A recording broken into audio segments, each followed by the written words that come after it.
Hi! இன்னைக்கு cupboard organic தான் பார்க்க போகிறோம். நம்ம சாரீ, பசங்க துணி, ஹஸ்பண்ட் துணி எல்லாத்தையுமே இந்த கபோர்டில் தான் வைக்க போகிறோம். இன்றைக்கி எப்படி தனித்தனியாக மடித்து வைக்கிறோன்றது தான் பார்க்க போகிறோம் ஃப்ரெண்ட்ஸ்.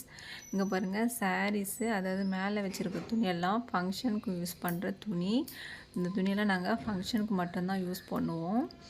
அடுத்து இந்த சாரீஸு, என்னோடய பொண்ணு ட்ரெஸ் எல்லாம், என்னோடய பையன் ட்ரெஸ் எல்லாம் இந்த மேலே இருக்கிற கபோர்டில் தான் வச்சு யூஸ் பண்ணுவோம். நாங்கள் கீழே இருக்கிற கபோர்டில் பார்த்திங்கன்னா ரஃப் யூஸ்க்கு வந்து யூஸ் பண்ணுவோம். குழந்தைங்க வீட்டில் போட்டுக்கிற துணி, நாங்கள் வீட்டில் போட்டுக்கிற துணி, என் ஹஸ்பண்ட் போட்டுக்கிற துணியெல்லாம் நாங்கள் 2வது ரேக்கில் வந்து வச்சுப்போம் அந்த கபோர்டில்.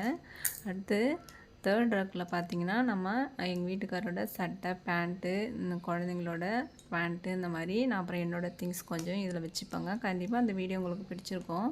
நாங்கள் கீழே ஸ்கூல் ட்ரெஸ்லாம் வச்சுப்போம். பிடிச்சிருந்தால் அந்த வீடியோ லைக் பண்ணுங்கள், ஷேர் பண்ணுங்கள், மறக்காமல் சப்ஸ்கிரைப் பண்ணுங்கள்.